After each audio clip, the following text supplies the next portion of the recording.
This is the Crowdcrux Crowdfunding Podcast with Sal Brigman, where we cover everything you need to know to launch a successful crowdfunding campaign. We speak with proven entrepreneurs who've raised money from the crowd and want to teach you how to do the same. Stay tuned because we're about to reveal how to launch your dream project. With your host, Sal Brigman. Before we get started with this podcast episode, I want to take a second to introduce you to my friends at Fulfillrite. If you need help shipping out your Kickstarter or Indiegogo perks or rewards, Fulfillrite is the absolute best company for you. I've been working with them for a while and I can vouch for their services. They make it dead simple and take all of the headache out of shipping out all of those boxes, all of those orders to your backers and your customers. If you want to check them out, go to fulfillrite.com at fulfillrite.com. What up, crowdfunders? Salvador Brigman here. Welcome back to the Crowdfunding Demystified podcast. Today, I interviewed Ruth Hedges, the CEO and founder of Crowdfunding Roadmap. And Ruth is one of those pillars in the crowdfunding community. She's been working in the industry for a while, working on the Global Crowdfunding Convention, her crowdfunding CRM tool, which I'll let her tell you a little bit more about, and also the Crowdfunding America magazine. So Ruth, kind of like me, has been dedicated to the mission of putting out good information on crowdfunding, making sure that not just with the convention, but also all of her other activities, that crowdfunders really have the best information possible when they're going into an upcoming fundraising campaign. Whether it's equity crowdfunding or Kickstarter, Indiegogo, really the best information can make a huge difference. It can mean the difference between wasting time, wasting 2 to 3 months of your life, or actually raising funds and doing it in an effective way. I want to make sure that we can improve the chances that not only you successfully raise funds, but also that you get something even more out of this entire process, that these are marketing strategies and these are things that you're discovering about your customers that you can apply to your business even further down the road. You learn so many different key skills when you do a crowdfunding campaign that you can apply many of these different proven strategies that work to also get customers for your business, not only backers for your Kickstarter or Indiegogo campaign.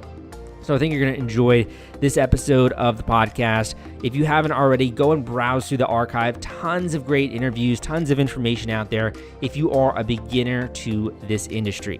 And before we get into this episode, I want to say that, so I have run 2 different webinars in the past, both which have seemed to get really good reception from you guys. We've had about 80 people sign up for both of them. The people said they were really helpful, a lot of key actionable information. Also had some new students enroll in my course from those webinars. So I want to try and make this a monthly thing where not only can I share information with you, strategies, etc. in a live webinar, but also I can answer some of your questions. I can get to the root of some of the problems you might be experiencing with your upcoming Kickstarter or Indiegogo campaign. So if that sounds interesting to you, I'm going to be doing another webinar. And basically what I'm going to be discussing is how to get backers for your Kickstarter campaign and blow past your Kickstarter goal. This is for you if you don't exactly know which strategy to try out, or you've maybe read a little bit about Kickstarter and how it works, but you don't know how to translate all that traffic you might send into actual backers of your campaign. And particularly, this is going to be for you if you have a small audience. If you don't have a large group or a large following, I'm going to share a few ways you can build that following, and in addition, leverage some other things out there like PR to get even more traffic to your campaign and more eyeballs on what it is that you're doing. So if that sounds interesting to you, you can sign up for my next webinar at crowdcrux.com/webinar. That is crowdcrux.com/webinar. It is 100% free. It is live. Thus far, have had rave reviews from the other ones I did. So I want to make this more of a regular thing. And it's also, I think, a great way to interact with the community.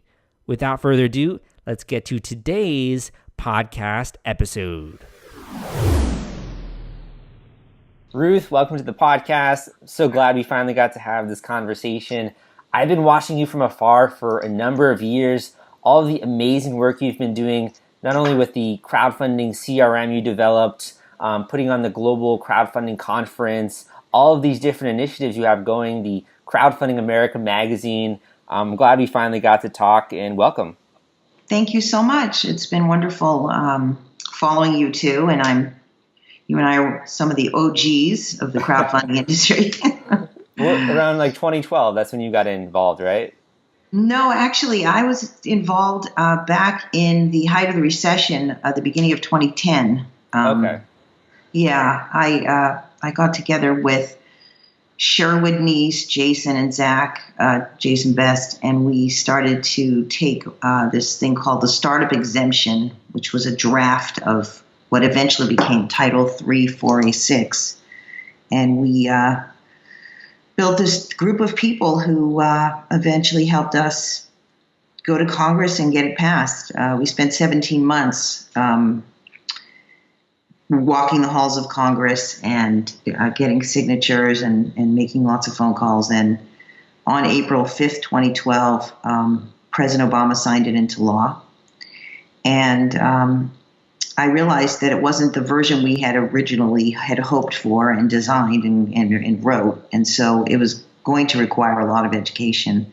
And that's when I decided to put on the first crowdfunding convention. And we had so much interest from people in other countries that I expanded it to a global convention. And this year we're doing our 6th global crowdfunding convention. So It's been a really wild and exciting journey. Time flies. That must have that must have felt too, just like such a victory to have that passed. What were you doing before you actually got interested in crowdfunding? So I'm a software developer, and I had an incubator during the dot-com heyday, and I was writing business plans and helping people raise money. And my business, there was no money to be raised in 2008, 2009, 10, those beginning days of the recession. Angels, VCs, even bankers had stopped lending. So it was critical that we got an 80-year-old securities law that prevented people from general solicitation, updated or removed, and also to get access to the trillions of dollars sitting on the sidelines by 350 Americans, which is now, available through these offerings.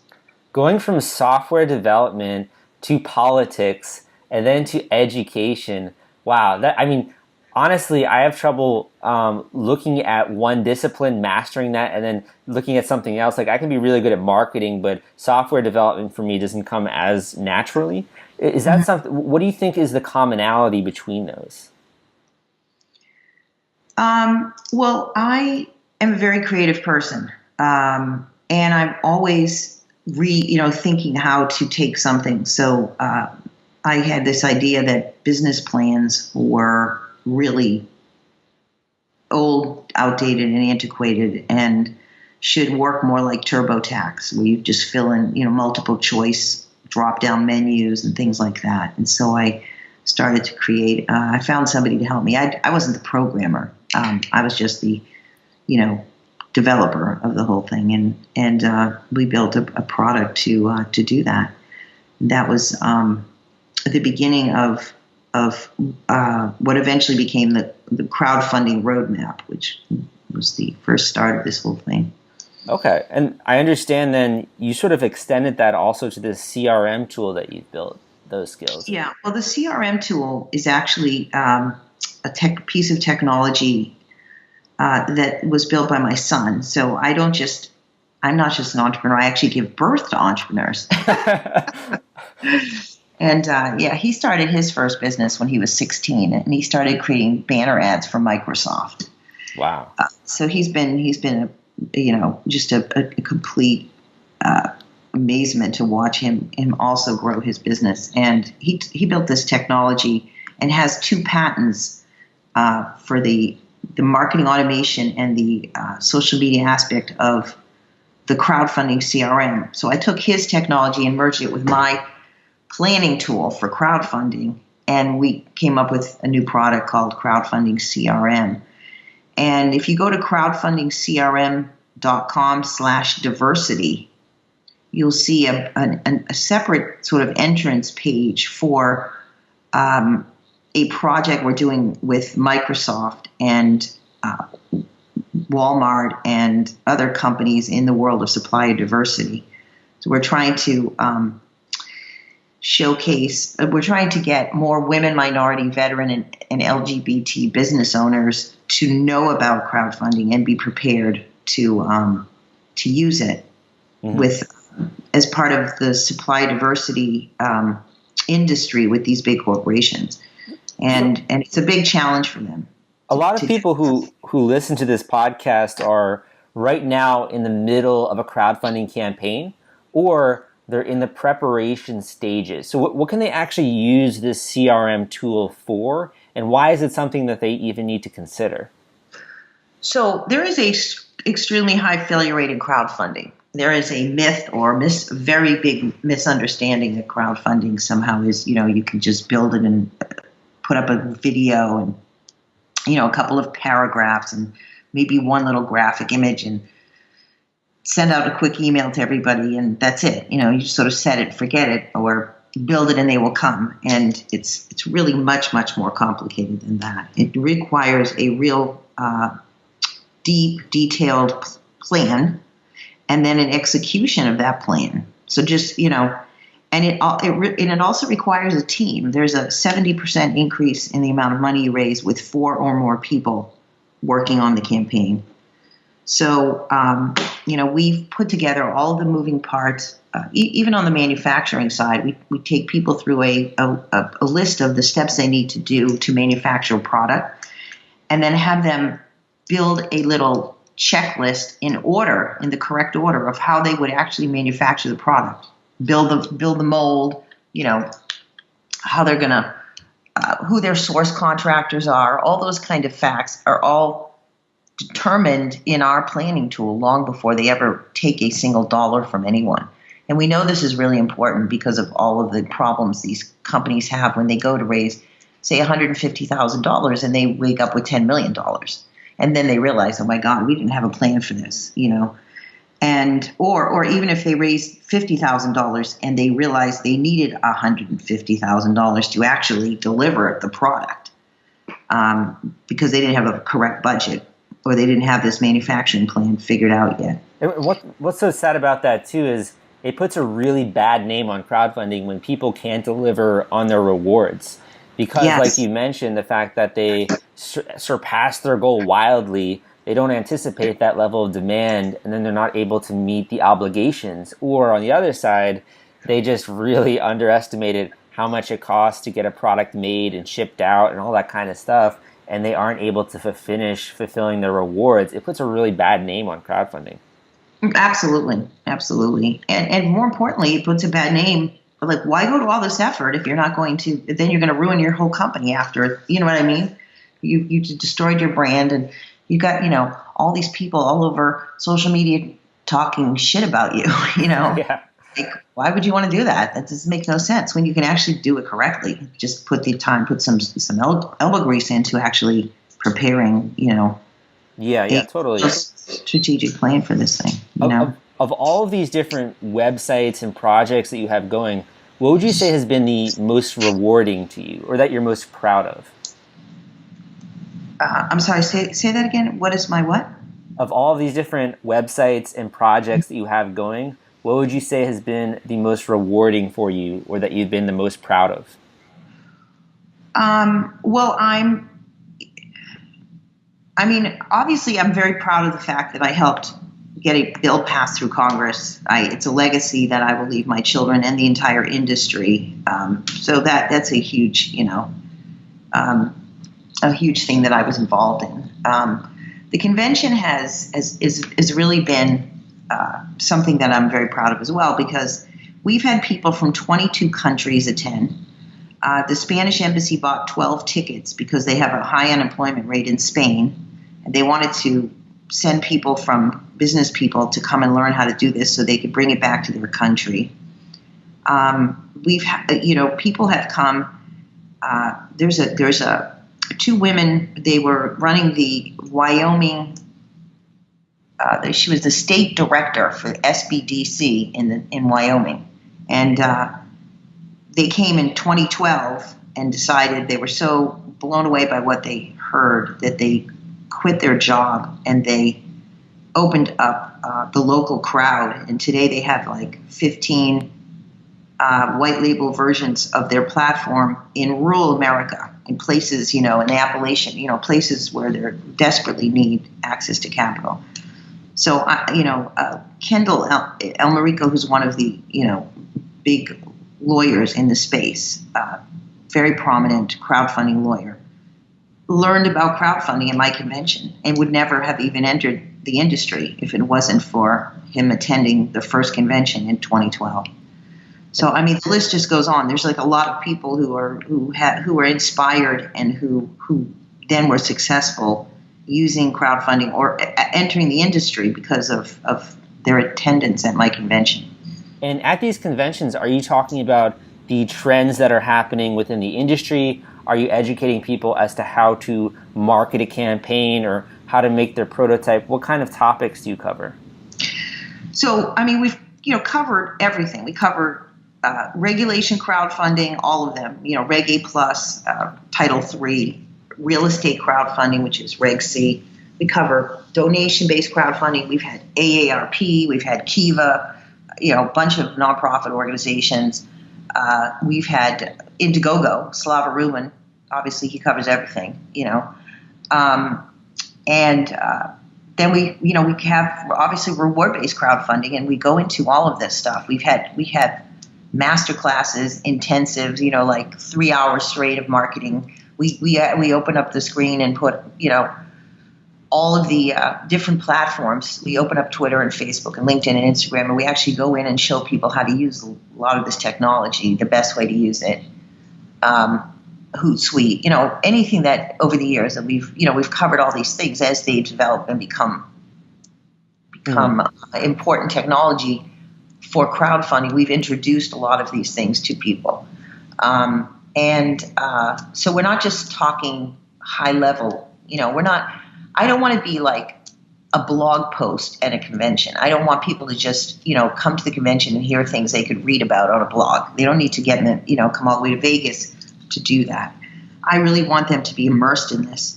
And then we have crowdfunding rockstars who have raised millions of dollars doing this, either as marketing consultants or as actual people. Last year we had the woman who helped raise $8 million for Exploding Kittens and had 218,000 backers, which is the most backers of any campaign ever. And she talked about what it was like in the moment when they pushed the button, to launch their campaign, and just ka-ching, ka-ching, ka-ching. It was like the computer was blowing up. These payments were coming in so fast they couldn't even, calculate them. From that, what you just shared right there, that really piques my interest. What would you say that you've taken away one or two nuggets from hearing all of these amazing crowdfunding rock stars, as you put it, raise money? What is it that actually has led to their massive success? There definitely is something unique. Well, that there's lots of steps. So one is that they've done everything they're supposed to do. They've, spent months reaching out, priming the pump long before they ever go live. That's critical. A lot of them have, a very cool and unique, immediately recognizable coolness to whatever it is they're doing. So like we had Elio Motors, they have this great big orange 3-wheel car.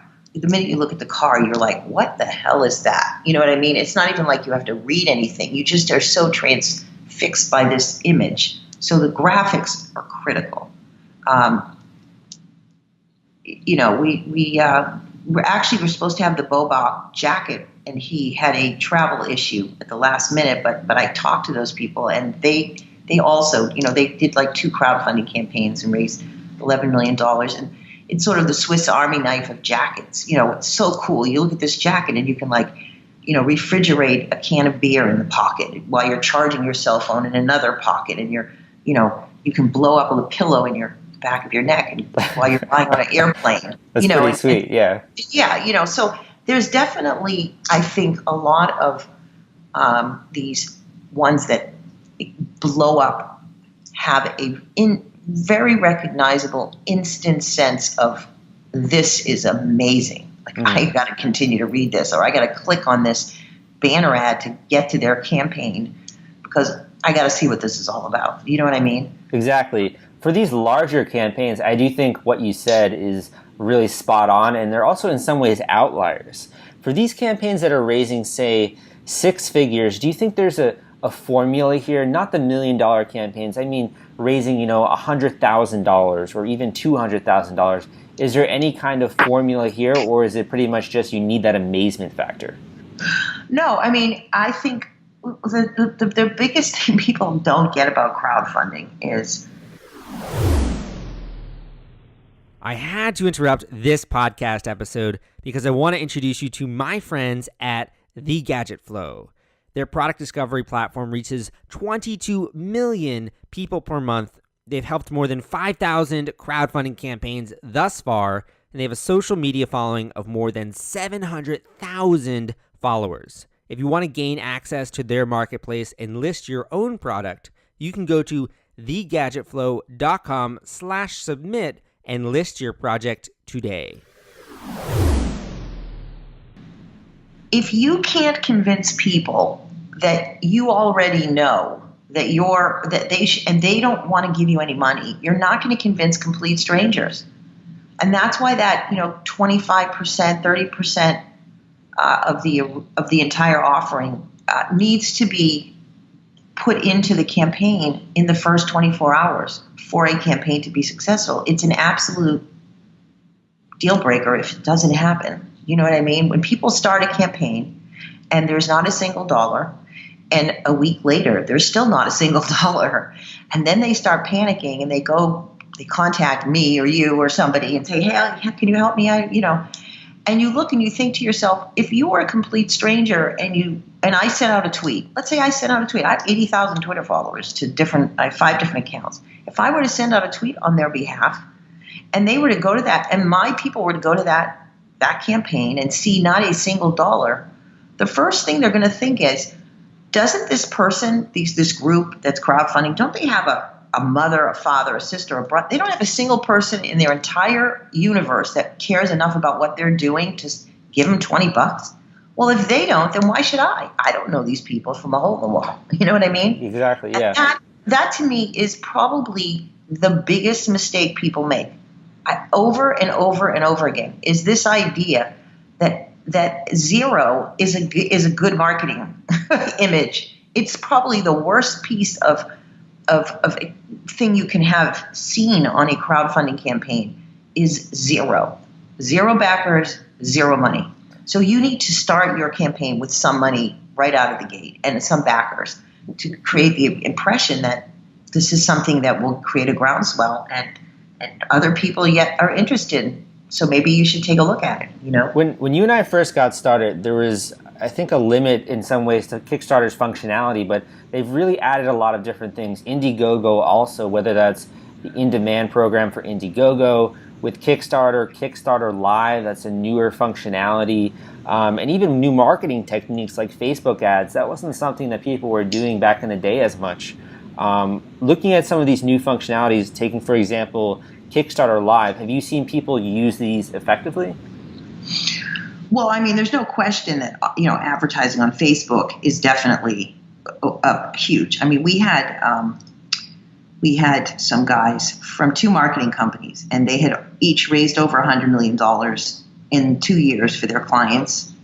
And they were one of them was talking about how they raised $4 million. $1 million of it was spent on Facebook ads. So what they did is they took, say the first $20,000 and invested it on Facebook, and then they got $40,000 back and took that 40 and invested it, and then they got 100 back. You know what I mean? They just kept taking the funds as more funds came through the pipeline. They just continued to invest that money in more ads. and eventually they hit $4 million, and $1 million of it was spent on ads. Wow. Yeah, which was amazing. But, obviously it sounds expensive, but it's really a great use of an investment because it's immediate, Mm-hmm. If you had to pick then, say, 2 different strategies that people are going to employ with their upcoming campaign, they have a limited budget. And they can either spend it, like you said, on Facebook ads, they could spend it on PR, promotion, all these different things. What would you say people should really be on their radar if they do have a budget to spend money? Email marketing, list building, lead gen. They should be building, and they should be doing this anyways, because 40% of the funds are still raised by email marketing. And it's all about the story that you tell. So you've got to be able to engage with an audience and grow that audience and tell your story and have them be interested long before they get to the crowdfunding page. You should be engaging with them and like I said, sort of priming the pump and telling them, hey, guess what? This is the story. In the next 3 months, we're going to be sharing with you the development of blah, blah, blah, blah, blah. And on this day, we're going to be launching a crowdfunding campaign. We hope we can win your interest over the next, 6 emails that we send you. We hope you're going to, enjoy what you read, and that when we launch, you're going to want to be part of this, Why is it that a story takes someone from not having any idea who you are or not being interested to someone who actually decides to give money on the internet? Why does this story do that? People, I don't want to say this, people live a dull and boring life, but people live a very predictable life, right? They go to work, they do their thing, there's a certain routine to most people. When you can take them and engage them in something completely different, and maybe something they've always dreamed about doing. Like, I'll give you an example. I always wanted to own a bed and breakfast in Santa Barbara. Now, I'm not going to own a bed and breakfast, obviously, at this point in my life. But if one came up on a crowdfunding real estate platform, I would jump at the idea of buying some equity in that Santa Barbara bed and breakfast, because it's always something I wanted to do. Mm-hmm. And now I could actually do it because it wouldn't require me to mortgage my house to do it. You know what I mean? I could just throw a little bit in and bada bing, bada boom, So I think that is really part of it too. And then, of course, on the ones that are, an actual product, there's that Apple mentality. People sleep in a tent outside of the Apple store because they have to be the first person to get the new version of the phone or the watch or something. Well, that applies to other gadgets too, whether it's a 3D printer or drone or something else that's being crowdfunded. The coolest cooler is a perfect example. 65,000 people essentially backed a campaign so they could get that coolest cooler for below manufactured suggested retail price. And they had to be the first person to have that, cooler. And they were willing to wait because the other side of the manufacturing is that obviously you have to wait a long time to get these products because there's no inventory yet, It's kind of interesting from what you're saying here. It seems like a lot of the marketing is really encouraging certain thoughts to come to the surface. So for example, with the $0 pledged, that encourages certain negative thoughts to come to the surface that we might all have about campaigns. When you have a really slick campaign with a story that paints sort of a concrete, imaginative story in someone's mind of how they could use this product, or even in their childhood. One of the reasons I love to fly drones is because I love the movie Top Gun with Maverick. And I kind of want to live out a small portion of that dream by flying one of these remote-controlled drones, quadcopters. Right. So it seems like the story, what it does is it encourages certain thoughts and feelings to come to light. Mm-hmm.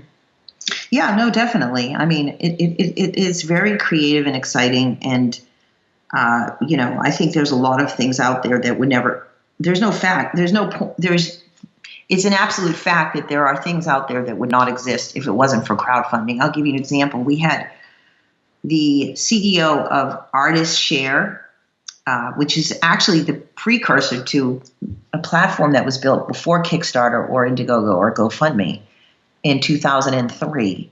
And this platform is a music platform. And the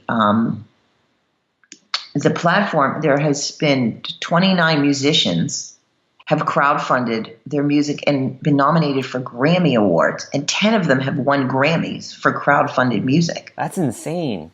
It is insane because if you think about it, this is music that is so good, it won a Grammy, but had it not been for the funding of the crowd, it wouldn't even exist on the planet theoretically, because obviously they would have gotten the money in 2003. They obviously had no other choice but to go to the crowd. This is something, from what I'm hearing, that can fundamentally change the trajectory of your career and also to a small degree your life in some ways when you get the funding that you need to, whether it's finance a building or to finance with equity a company or even a project on Kickstarter or Indiegogo. It changes the trajectory of what it is you're doing in your career and your life. But a lot of the examples we've been talking about, I feel like people look back at, say, the years of 2013, 2014, 2015, and they're like, oh yeah, that's like the crowdfunding heyday, like Kickstarter is going crazy. Is this still something that's happening? Are you still seeing projects raise money like this? Oh, absolutely. I mean, it's when I did the first convention, the industry was $1.7 billion, and last year was over $60 billion. And, there are now thousands of platforms around the world in 100 currencies. Even equity crowdfunding is in over 45 or 50 countries. You can do, regulation crowdfunding. That's because we launched it. We created this idea, and then these other countries went to their governments and convinced them to enact these regulations there too. So we've had an effect all over the world because of the work we've done here. So this is a fundamental shift in the way that financing works, and absolutely. Also how projects are funded. Yeah, no, absolutely. And then even look at politicians. I mean, they all crowdfund, $3 at a time. That's crowdfunding. When I was a kid, they didn't do that. They didn't go around knocking on your door and saying, would you give this candidate 50 cents or $1 or something? It was all about big donors, bigger or bake sales. It's just a whole different model. And everybody's using crowdfunding, Are you seeing any emerging trends within the crowdfunding industry? Because you have your fingers on the pulse here. You're seeing a lot of different types of crowdfunding. Are you seeing any interesting trends you can share with the listeners? Well, there's a new platform that just opened up called Crowd Justice. They're crowdfunding legal. The cost of fighting causes cost a lot of money in the courts. And now that we have a lot of issues that are not getting funded because the government's shifting from putting money into social programs, there's a lot of these organizations need, there's some legal issues involved in a lot of these cases. And there's a whole platform that's dedicated to crowdfunding social justice, which I think is amazing. There's just about, there's food platforms, crowdfunding, self-publishing a book. There's a lot so of many these different niche websites and platforms. Niche websites. We're launching. We just launched Crowdfunding Education Center. It's part of. It's a place that I'm going to be holding workshops and meetups and things to be able to gather people. We have 42 million visitors here in Las Vegas and 22,000 conventions a year. And so I want to be able to capitalize on that audience and educate them as they come through the city. We have a new magazine out called crowdfundingamerica.com. And again, we're trying to use all these things to educate people and inspire them and get them to be aware.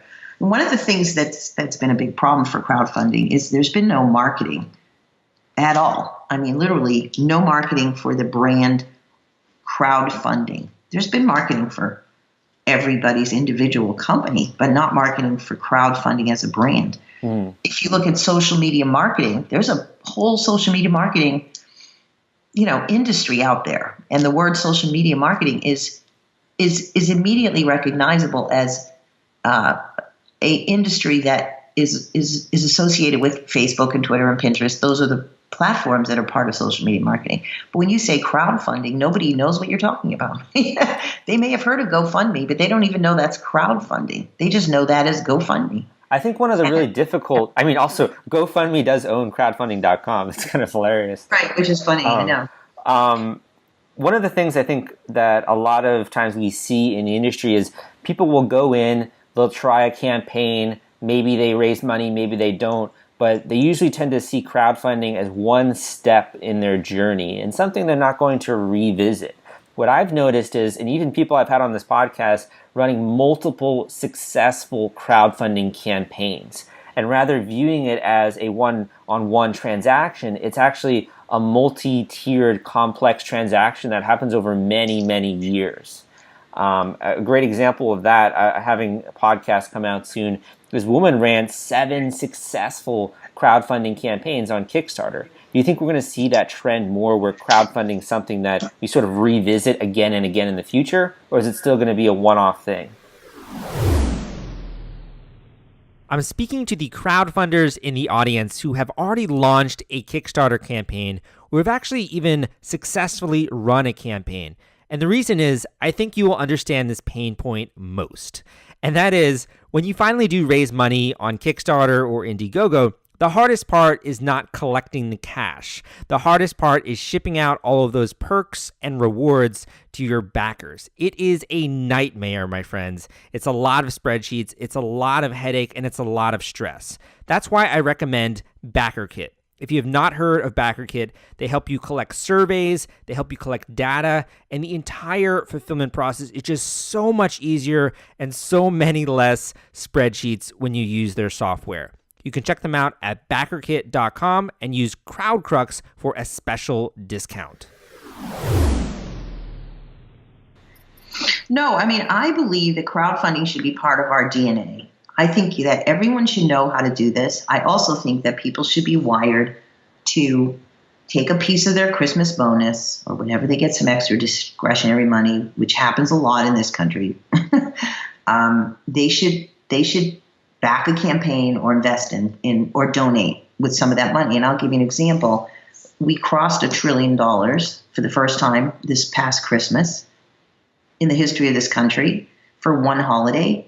And it's like, if you asked anybody, what did you get for Christmas? Most people are going to go, what did I get for Christmas again? You know what I mean? Like, we spent all this money, but it wasn't meaningful, impactful. And think about all the jobs we could be creating, you know, and all the innovation. And maybe even, you know, look at colleges and universities. They have piles of stuff at tech transfer offices that are never funded.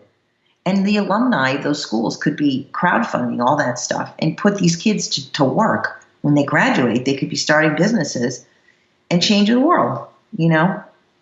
And if I wanted to get involved in the crowdfunding industry right now, how would you recommend that someone out there does that? Should they go and check out your website? And is there some way they can get an introductory tutorial, or how would you recommend people begin to even immerse themselves in this?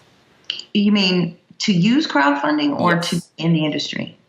Actually, that'd be great. I'd love it if you could share both.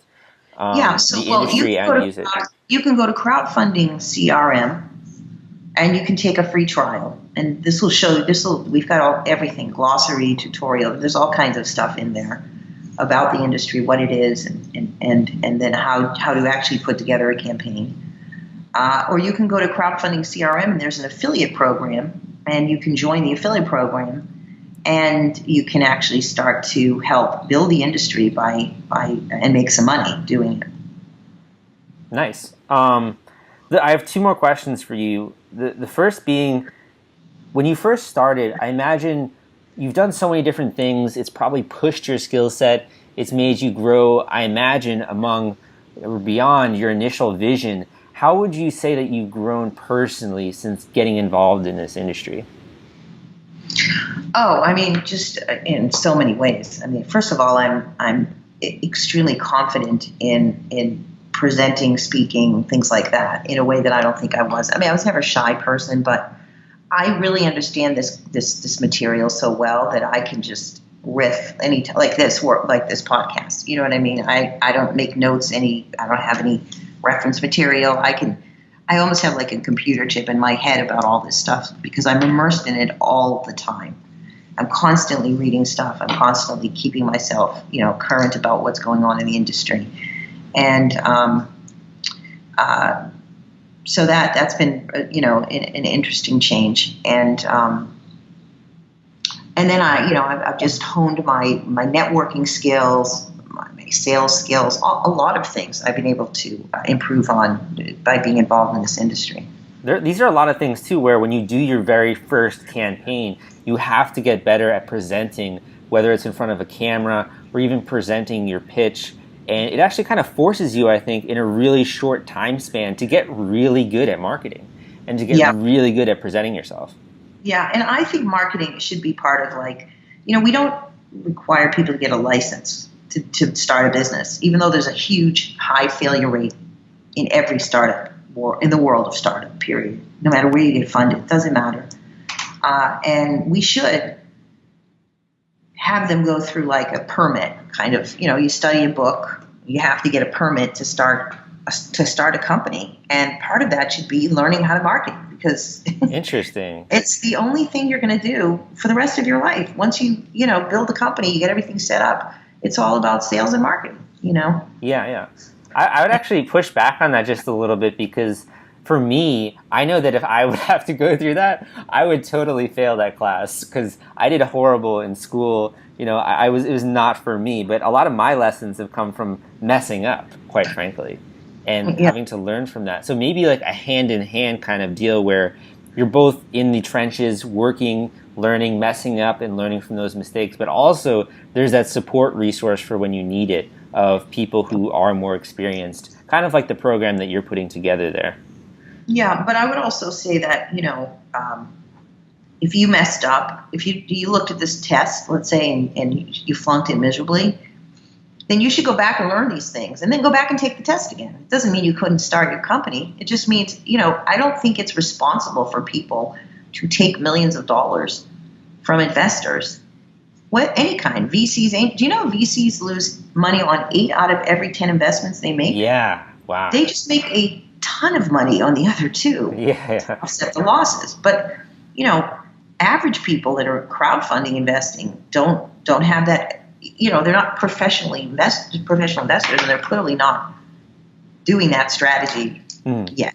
So I think it's important that the entrepreneurs that are launching these companies are responsible and have a certain amount of understanding of running a business, not just being an expert in how to build a drone or how to build a 3D printer, but how to build a business is an absolute requirement if they're going to be a business owner.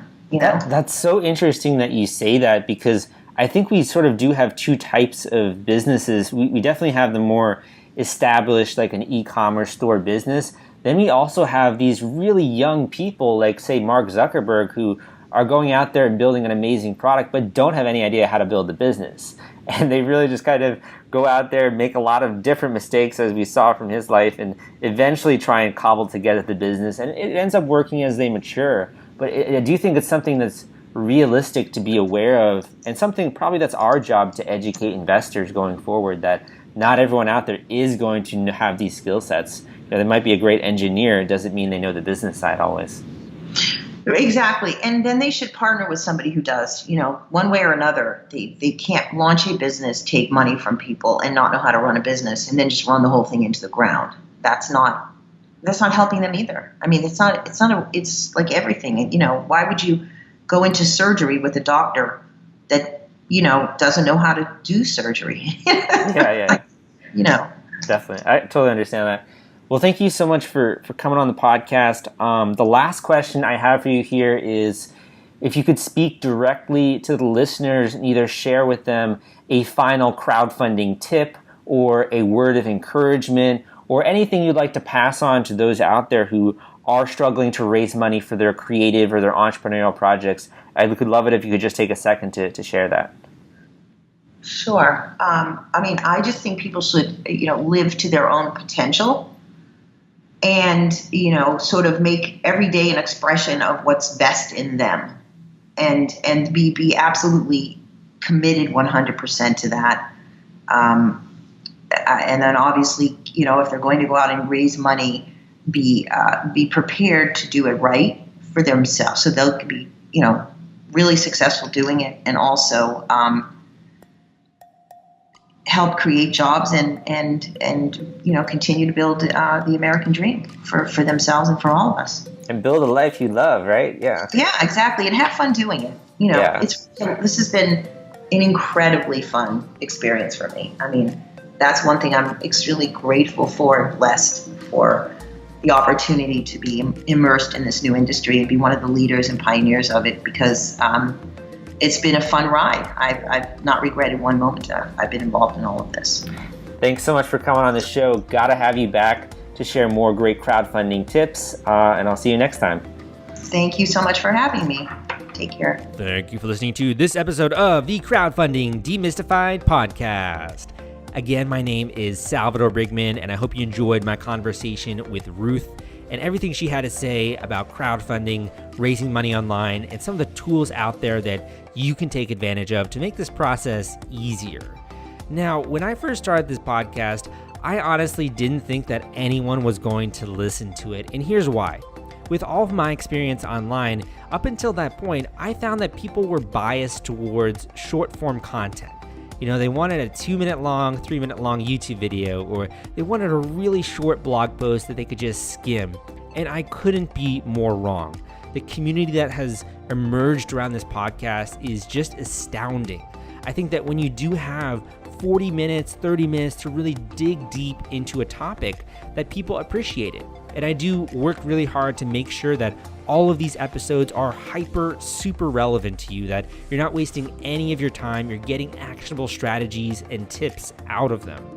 And that was kind of a strange realization for me, because at least my generation, millennials, we're far more ADD, I think, in the way that we consume content. But to see that even people in their 25, 27, 30, 35, etc., are digging into the podcast and are getting key lessons out of it, that was just really cool for me. So I want to do more long form content, but I also want to make sure that it is also tailored to you and your needs. And that's sort of the basis of why I started to experiment with webinars.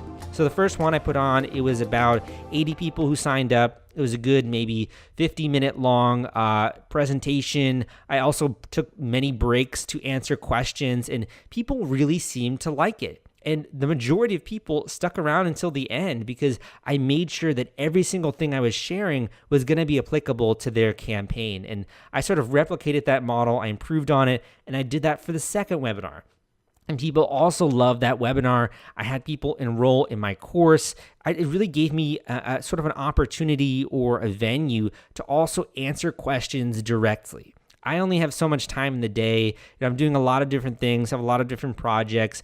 Aside from kickstarterforum.org, there aren't many avenues that I have to give direct feedback and such. So I think the webinars are also great for that reason. But in addition, it's really the cutting edge. These are the techniques that are on the edge here that I've seen, just my own experience, and every single day, browsing Kickstarter news, talking with creators, etc. These are the things that are working right now. So if you want to enroll in my next webinar, it is 100% free. It is live. You can go to crowdcrux.com/webinar, enter your email address, and I'll send out an email when I'm going to be holding the next webinar. It should be pretty soon.